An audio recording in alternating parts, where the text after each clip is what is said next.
Hey YouTube, I spent all night on stream tonight refining this Deathwish deck here. A couple days ago I started with a base where I didn't want to lose to Ithne, so I wanted to play a bunch of cards that were just strong against removal. So stuff like Harpy Egg, Rot Fiend, Archospore, even Fiend gives floating value into your hand.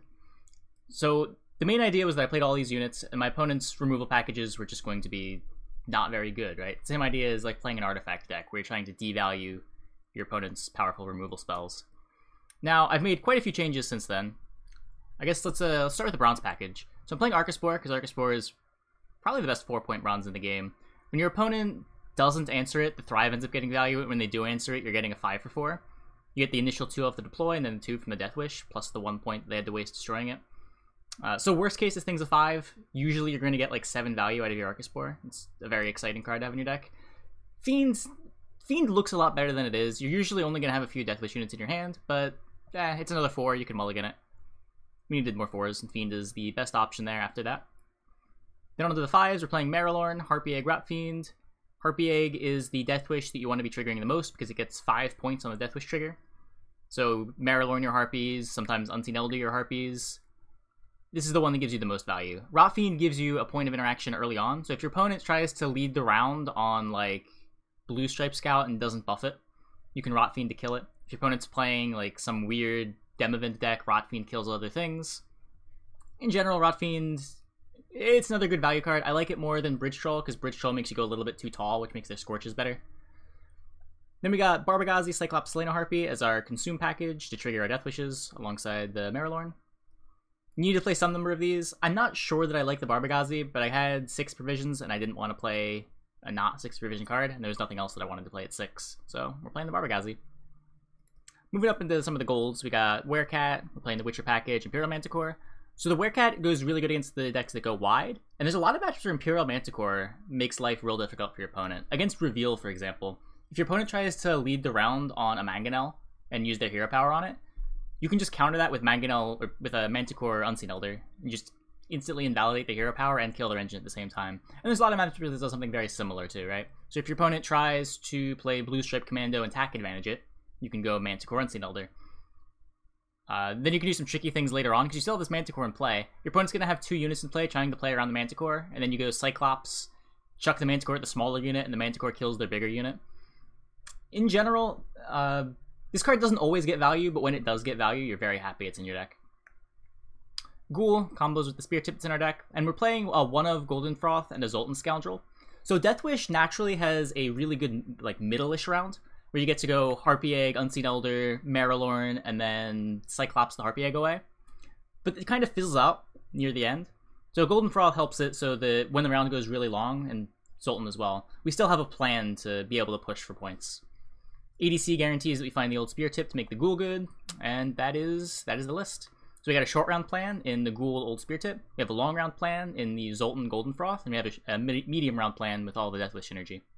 Anyway, I'm going to send this over to some stream highlights where we play a couple games of the deck. Hope you guys enjoy.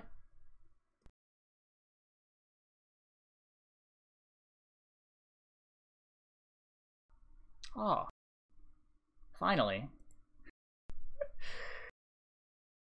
Sahil's dead.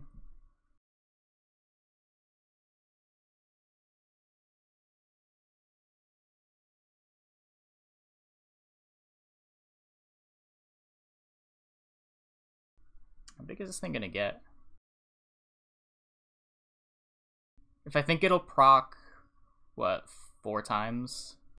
I want to use my Archospore. I don't know.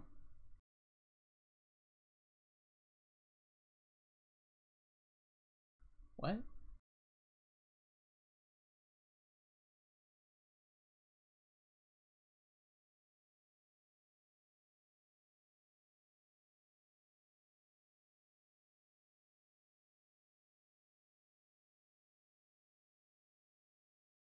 So his witches are 18. You have to keep that in mind.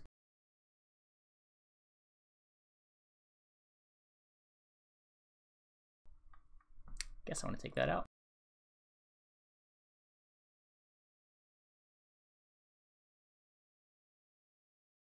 Just ADC out, my dude. He has infinite reach with route tossers. Like, I never really get much of a pass. Okay, well, he passes.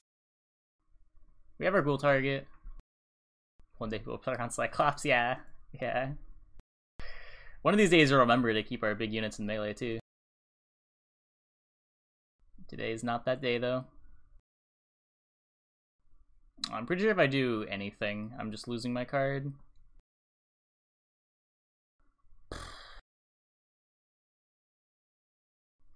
Like, if I go Egg Elder, he plays Witchers, I'm stuck. I think we're just hoping that the Froths get there. Brother runs Siri Dash. Yeah, he definitely runs Siri Dash.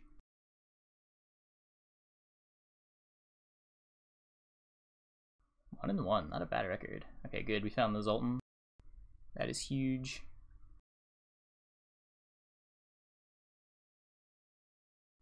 Cyclops is good. 1, 2, 3, kind of.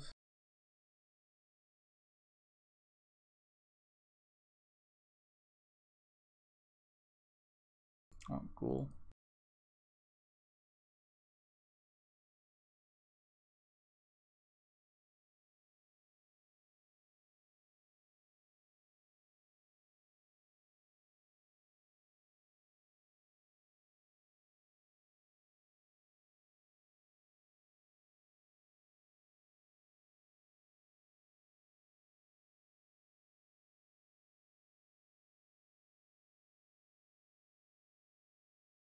I need to kill that. Maybe I should just Cyclops it last turn instead of playing out the Manticore. The Manticore is just so good with Cyclops. I'll take the roll. That's probably just game. Yeah, it's definitely game.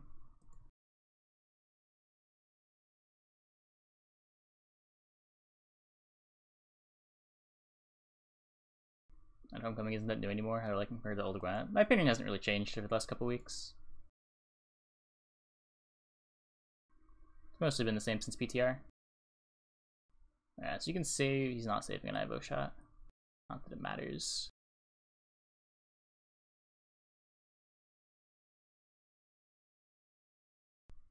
If he saved an Ivo shot, he could have killed the Barbergazi. We're just playing multiple Albas. Yuck.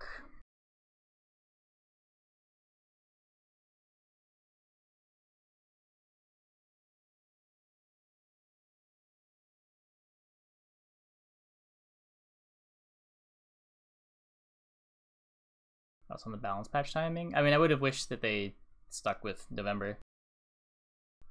I really like the old Rapid release they were doing, where like every month they would have more content. It wasn't usually like a huge amount of content, but it was just something to shake up the metagame, which is really nice.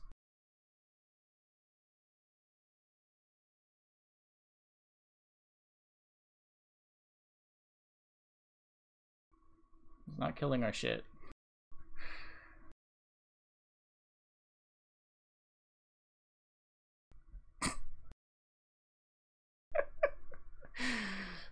Okay.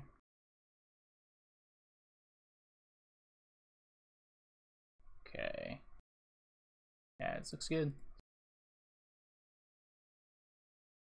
Don't know which Ithne this is. Let's just lead on this. Save the attack advantage. Okay, it is the artifact one. Fun.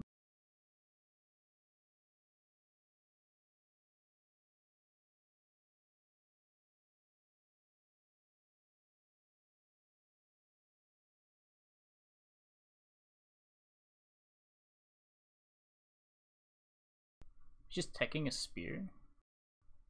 I guess he's just teching a spear. Huh. Interesting.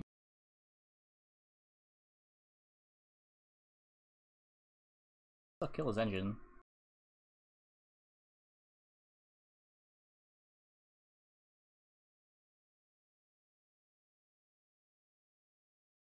Play the other Marilorn. This pushes a lot of 5s in play. I guess I can do this and use tack. Just so the Scorch isn't as devastating. I kinda wanna play Witchers too. Because I'm not carrying them. 2 moles left. Yeah, if he Witchers, I'll Witcher.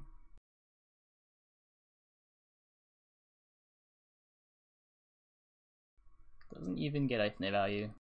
All 3 shots remaining.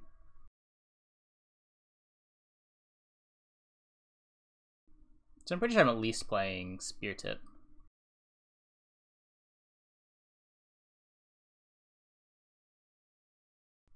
Just make sure it gets into my graveyard.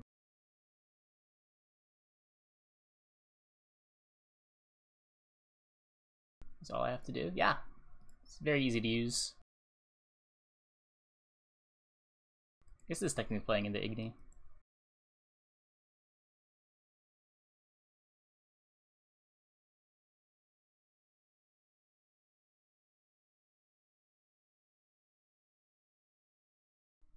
I don't know what to think about that. Just 3 Ithne shots, 3 Thunderbolts. Do I want to go into 7-card round against Ithne? I still have Harpy Eggs, right? Yeah. And 2 moles. With Zoltan in hand. She's probably got to commit something here, right? He needs 8 points?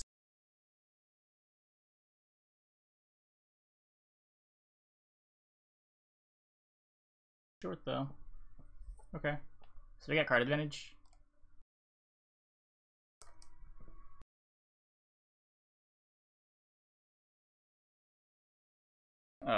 Oh wait, never mind, okay. That worked. I was looking at the numbers backwards. Cool, okay. So up a card, we have an opening play.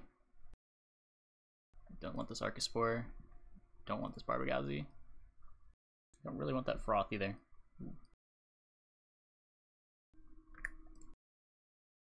Let's play tall and not get Psyheld.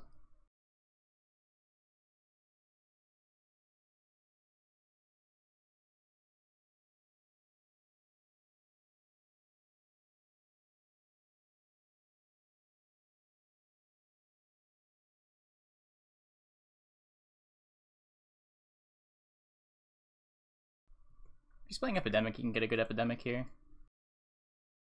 Shoot, shoot.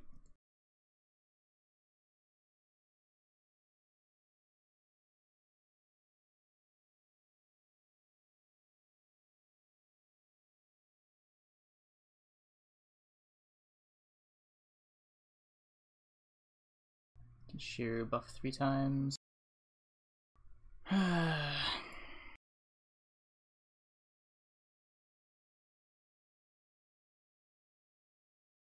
Sahel gets to grow.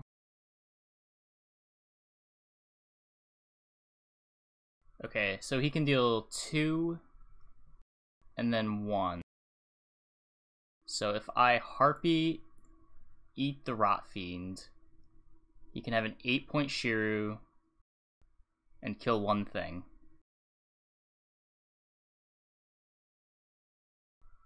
And that's his finisher, right? That has to be Shiru.